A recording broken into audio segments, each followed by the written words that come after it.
여러분, 투자하다 보면 이런 생각 안 해보셨어요? 아, 이거 하락장인데 지금이라도 팔아야 하나? 다들 힘들다고 난리인데 나만 붙잡고 있으면 바보 되는 거 아닌가? 근데 말이죠. 진짜 복리 투자자들은 이런 위기 때 오히려 피식 웃는다는 거 아시나요? 왜 그런지, 그리고 어떻게 하면 여러분도 위기 때 웃을 수 있는지 오늘 제대로 한번 파헤쳐 봅시다. 많은 분이 상승장에서는 환호하고 하락장에서는 절망하죠. 하지만 복리 투자의 마법을 이해하고 있다면 하락장은 오히려 기회가 될 수 있습니다. 2025년 투자 환경 정말 만만치 않을 것 같아요. 미국 트럼프 대통령 재집권 가능성부터 연준의 통화, 정책 변화까지 주식시장이 롤러코스터 탈 준비를 하고 있대요. 이런 변동성 속에서 우리가 살아남고 또 기회를 잡으려면 어떻게 해야 할까요? 기존의 상승장 중심 투자 전략으로는 어림도 없습니다. 변화에 유연하게 대처하고 리스크 관리에 집중해야 해요. 이때 바로 복리 투자자는 위기 때 웃는다는 말이 진가를 발휘하는 겁니다. 단순히 존버하라는 말이 아니에요. 위기를 기회로 바꾸는 똑똑한 전략이 필요하다는 뜻이죠. 여러분의 멘탈, 갑바를 단단하게 만들어줄 핵심 전략들, 지금부터 하나씩 알아볼까요? 먼저 가장 중요한 건 뭐니 해도 다각화된 포트폴리오 구성입니다. 계란을 한 바구니에 담지 말라는 말이 괜히 있는 게 아니죠. 특히 2025년처럼 변동성이 큰 시기에는 더욱 중요해요. 대형 기술주에만 올인하는 건 너무 위험합니다. 중소형주, 부동산 투자 신타가리아이티스 같은 다양한 자산에 투자해서 위험을 분산해야 해요. 혹시 주식시장이 출렁거려도 다른 자산들이 완충제 역할을 해주니까 마음이 훨씬 편해질 거예요. 특히 채권은 금리 변동에 대한 방어력이 뛰어나서 안정적인 수익을 기대할 수 있는 효자 종목이 될 수 있습니다. 주식시장이 힘들 때 채권이 버텨주면 여러분의 포트폴리오 전체가 안정감을 찾을 수 있죠. 마치 든든한 보험 같은 역할을 하는 거예요. 다음으로 하락장에서 빛을 발하는 똑똑한 전략, 바로 인버스 ETF 활용입니다. 주가가 하락할 때 수익을 얻을 수 있는 상품인데 이걸 활용하면 하락장에서도 단기 수익을 추구하면서 포트폴리오를 방어할 수 있어요. 물론 주의할 점도 있습니다. 인버스 ETF는 복리 효과 때문에 장기 보유는 피해야 해요. 하락장에서 잠시 활용하고 시장 상황이 바뀔 것 같으면 빠르게 매도하는 전략이 필요합니다. 똑똑하게 사용하면 훌륭한 방패가 될 수 있겠죠? 그리고 조금 더 적극적인 투자자라면 옵션 전략을 고려해 볼 수도 있습니다.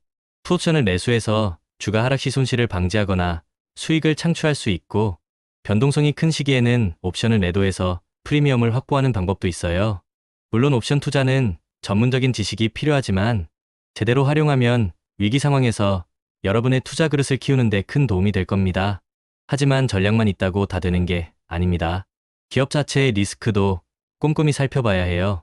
프리 설문조사 결과를 보면 기업들은 기후 변화 리스크, 기술적 혼란, 그리고 핵심 인력 확보의 어려움 같은 문제에 직면해 있다고 합니다. 이런 기업 리스크는 결국 투자자들에게도 영향을 미치죠. 그럼 우리는 어떤 기업에 투자해야 할까요? 혁신과 기술 투자에 적극적인 기업을 눈여겨봐야 합니다. 특히 AI 투자를 확대하고 기후 변화에 적응하며 ESG 경영을 전략에 통합하는 기업들이 장기적으로 더 큰 가치를 창출할 수 있어요.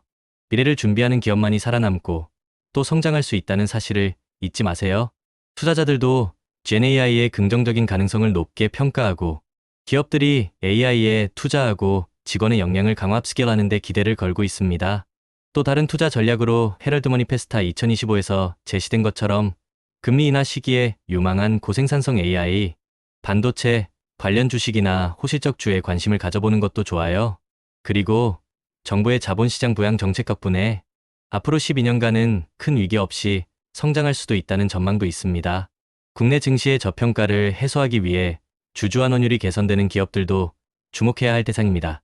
이 모든 전략을 이해하고 실천하는 것도 중요하지만 결국 가장 중요한 건 여러분의 마인드셋입니다. 투자는 마라톤과 같아요. 단거리 경주가 아니죠. 위기 상황에서 흔들리지 않고 꾸준히 자신의 원칙을 지키는 것이 진정한 복리 투자자의 길입니다. 멘탈의 연금술에서 말하는 부자의 그릇 이야기 아시죠? 인생엔 평탄한 길과 좁고 험한 길이 있는데 부자가 되는 길은 후자라고 합니다. 문제가 많고 힘들지만 도망가지 않고 정면 돌파하며 그 문제를 에너지로 바꾸는 사람들이 부자가 된다는 거죠. 즉, 문제가 큰 게 아니라 내 그릇이 작은 겁니다.